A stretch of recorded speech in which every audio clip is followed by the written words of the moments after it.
पक्ष आणि चिन्हाची केस अजूनही तारीख पे तारीख मिळते. झाला 2-3 दिवसांनंतर लागते. 26 नोव्हेंबरला कारकीर्द संपते. अरे पुन्हा तुमचा न्याय मिळाला तर तो आमच्या काय कामाचा. जरा देवेंद्रजींचे कान उघडा, जरा देवेंद्रजींचे कान उघडा आणि सांगा त्यांना, आणि सांगा त्यांना. आणि राष्ट्रीय स्वयंसेवक संघाच्या सरसंघ संचालकांनी आज आपल्या अभिभाषणामध्ये असं म्हटलं की द्वेष संपला पाहिजे, सांप्रदायिक विभाजन होता कामा नाही. देश बलशाली झाला पाहिजे, हा देश मजबूत झाला पाहिजे. जाती जातीच्या धर्माधर्माच्या भिंती तोडल्या पाहिजेत, दुर्बल घटकांना सोबत घेतलं पाहिजे. सरसंघ संचालक जी आपलं म्हणणं सर आंखो पर. पण सरसंघ संचालक जी तुम्ही हे सांगताय कुणाला? कारण महाराष्ट्रातल्या गावगाड्यात राहणारी 18 पगड 12 बलुतेदार 18 आलुतेदार, इथला मराठा साळी माळी कोळी तेली तांबोळी आतार बागवान सुतार लोहार कुंभार रामोशी बेरड बेस्तर बेलदार आराधी गोंधळी भराडी कैकाडी कंदारभाट सिक्कलगार पारधी जोशी चित्रकथी, ही सगळी माणसं गुन्ह्या गोविंदानेच नांदतात. पण सरसंघ संचालक महोदय, जर खरंच द्वेषबुद्धी संपवायचा सल्ला द्यायचा असेल तर आमची आपल्याला दोन्ही हात तिसरं मस्तक जोडून नम्रतेची विनंती असेल. हा सल्ला सगळ्यात आधी राज्याचे उपमुख्यमंत्री देवेंद्र फडणवीसांना आपण द्यावा, ज्यांनी या राज्यामध्ये माणसात माणूस ठेवला नाही, जातीत जात ठेवली नाही, ज्यांनी इथे द्वेषाचं राजकारण पसरवलं आणि ते द्वेषाचं राजकारण पसरवण्यासाठी कोकणमध्ये न चालणारी चिल्लर जी बाजारातनं रद्दबातल झाली आहे, असे चाराने बाराने तुम्ही इथं बाजारात आणताय आणि तुमची न खपलेली चाराण्या बाराण्याची चिल्लर इथे लोकांमध्ये जर जाती द्वेष पसरवत असेल तर सरसंघ संचालक साहेब, जरा देवेंद्रजींचे कान उघडा आणि सांगा त्यांना की आम्हाला हा महाराष्ट्र शांत हवा आहे. इथे सांप्रदायिक विभाजन कृपया करू नका. पण हे सांप्रदायिक विभाजन का केलं जाते? का?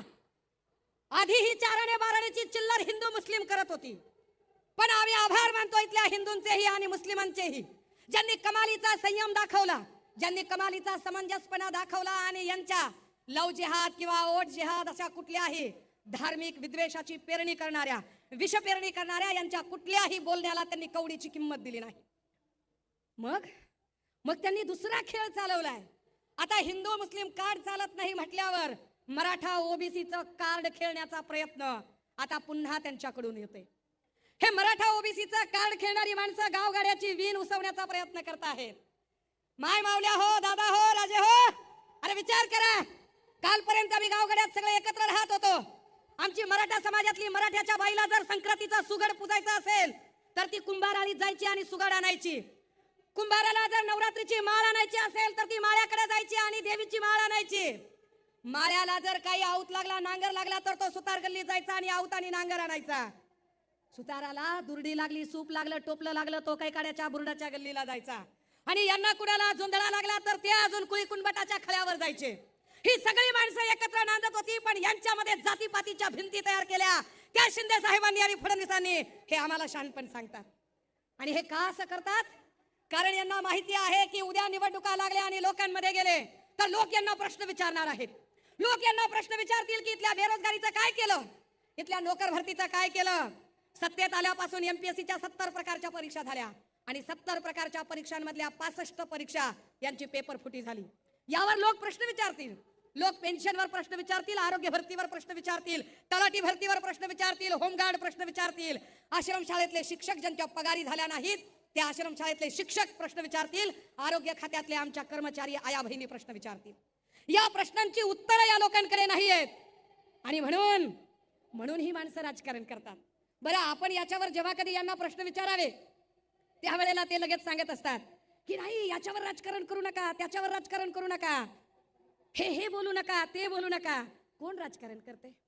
कोणत्या प्रश्नाची उत्तरं त्यांनी दिली? ते शिंदे साहेबांचे सगळे बोलघेवडे आमदार आकडे सांगतात. 6,000 कोटीचा निधी, 10,000 कोटीचा निधी, 5,000 कोटीचा निधी. अरे गेला कुठं? गावात रस्ते नाही, नीट लाईट नाही, गटर नाही, मीटर नाही, गेले कुठे हजारो कोटी रुपये तुमचे? किती थापा हाणाल आणि किती लोकांना भुलवाल? पण यावर ते चकार शब्दाने बोलत नाहीत. या प्रश्नांची उत्तरं ते देत नाहीत. शेतीमालाला भाव का नाही, सोयाबीन कापसाचं काय झालं यावर ते काहीच बोलायला तयार होत नाहीत. यावर बोलायचं सोडून ते जातीपातीचे भांडणं लावायचा प्रयत्न करतात. आर्थिक प्रश्नावर तर ते बोलतच नाही. ही माणसं एकही प्रश्न, मग आम्हाला ते सांगायला लागले. एक नवा शब्द काढला, गोंडस गुटगुटीत शब्द काढला आणि म्हणाले fake narrative, fake narrative, fake narrative. कसलं फेक नरेटिव्ह? कुणाचा फेक नरेटिव्ह? फडणवीस साहेब, जरा आपल्या अंतकरणावर हात ठेवा आणि स्वतःला प्रश्न विचारा की फेक नरेटिव्हचं महानिर्मिती केंद्र तुम्ही स्वतः आहात. फडणवीस असं म्हणतात की दर 10 वर्षांनी आरक्षणाची मर्यादा वाढवण्यासाठी जो सगळ्यात मोठा प्रयत्न केला गेला, तो प्रयत्न मोदी आणि वाजपेयीजींनी केला. फडणवीस साहेब, 50 ला या देशामध्ये घटना अंमलात आली तेव्हा आरक्षण सुरू झालं. 60 ला त्याचा कार्यकाळ संपत होता, तोही फक्त राजकीय आरक्षणाचा. सामाजिक आणि शैक्षणिक आरक्षण तर कायमस्वरूपी आहे. पण राजकीय आरक्षण जर 60 ला वाढवायचं असेल तर 60 ला भारतीय जनता पार्टी बाळूत्यात सुद्धा नव्हती.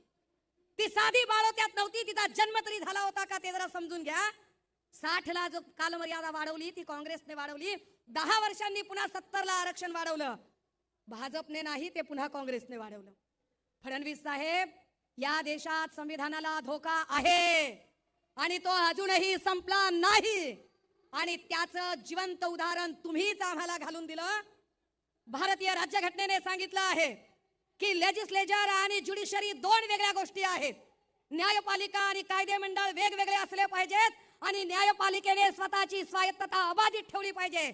यासाठी न्यायाधीश पदावरच्या व्यक्तीने भलेही त्याचे धार्मिक कल काही असतील, पण स्वतःचे धार्मिक कल सार्वत्रिकरित्या त्यांनी प्रदर्शित करू नये. असं असताना सुद्धा जर या देशाच्या सर्वोच्च न्यायालयाचे सरन्यायाधीश आरतीसाठी जात असतील तर याचा अर्थ काय काढायचा बरं?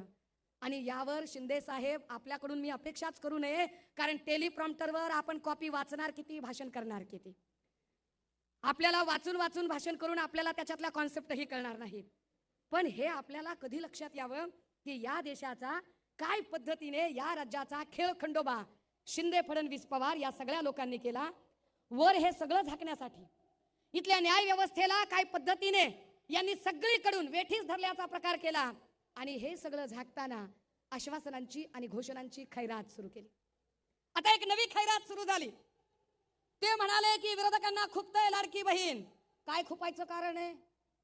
लाडक्या बहिणींनी 1500 रुपये कचकावून घेतले पाहिजेत, रटावून प्रत्येकीनं पैसे घेतले पाहिजेत. कारण लक्षात असावं राजे हो, जे आम्हाला महिना 1500 रुपये मिळायला लागले ते काही देवेंद्र फडणवीस साहेबांनी नागपूरचा बंगला विकून आम्हाला दिलेले नाही, किंवा ते 1500 रुपये शिंदे साहेबांनी तापोळ्याची जमीन विकून आम्हाला दिलेले नाहीत. दोघांनीही काही आपल्या खिशात हात घालून आम्हाला पैसे दिले नाहीत. हे पैसे आमच्या कष्टाचे पैसे आहेत. आमच्याच राज्यातल्या नागरिकांनी जो टॅक्स भरला त्या टॅक्सचे पैसे आहेत. तुम्ही फक्त पोस्टमन आहात, बेकार क्रेडिट घ्यायचा नाद करू नका. पण हे बदमाश लोक, ज्यांना बहिणीचं नातं कळत नाही, मर्यादा कळत नाही, मान कळत नाही, कारण यांच्यातला एक बोल घेवडा, भाऊ म्हणू नका. भाऊ, तुला भाऊ नाही म्हणायचं तर मग मी काय खाऊ म्हणायचो, काय म्हणायचो मी? ज्यांना बहीण भावाचं नातं कळत नाही, एकीकडे जाहिरातबाजी करतात आणि दुसरीकडे त्यांच्यातलाच एक जण काल स्नेहल जगतापांच्या बद्दल बोलताना म्हणतो, तुम्हाला लाडका भाऊ पाहिजे का काय पाहिजे बोला. एखादी बहीण ज्या वेळेला नडते, ती अडत नाही, ती तुम्हाला घाबरत नाही, ती तुम्हाला भिडते, त्यावेळेला तुमच्यातला पुरुषी सरंजामी बाज उफाळून येतो आणि तुमची जात पितृसत्ताक व्यवस्था उफाळते आणि तुम्ही तिच्या बाईपणावर हल्ले करता. पण हे बाईपणावर हल्ले करण्याचे संस्कार ना हे संस्कार वंदनीय बाळासाहेबांचे असू शकतात, ना तुम्ही ज्यांचं सकाळी झोपेतून उठल्यापासून झोपेपर्यंत नाव घेताय त्या आनंद दिघेंचे असू शकतात. हे संस्कार फार तर रेशीम बागेत वाढलेल्या RSS मधून आलेल्या बाटग्यांचे संस्कार असू शकतात, जे बाटग्यांचे संस्कार तुमच्यावर आलेले आहेत. ज्या बाटग्यांच्या संस्कारामुळे तुम्ही महिलांच्या बद्दल अत्यंत अर्वाच्य पद्धतीने बोलताय. तो न्याय घेण्यासाठी आजही रामदास फुटाणे साहेबांची ती कविता प्रस्तुत ठरते. ती फक्त कविता उद्धृत करते आणि थांबणार आहे.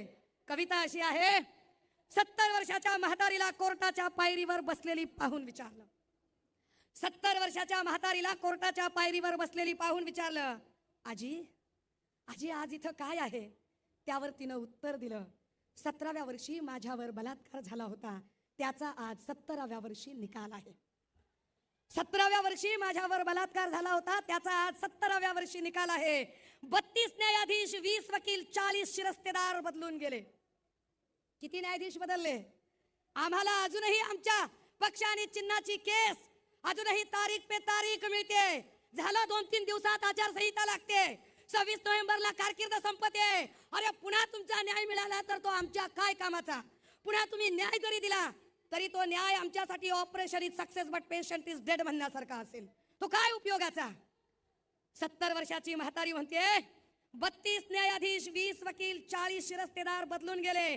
निम्मे साक्षीदार मरून तर बाकीचे केव्हाच पळून गेले. कितीतरी बलात्कारित मावल्या मरून गेल्या, मी मात्र जिवंत आहे.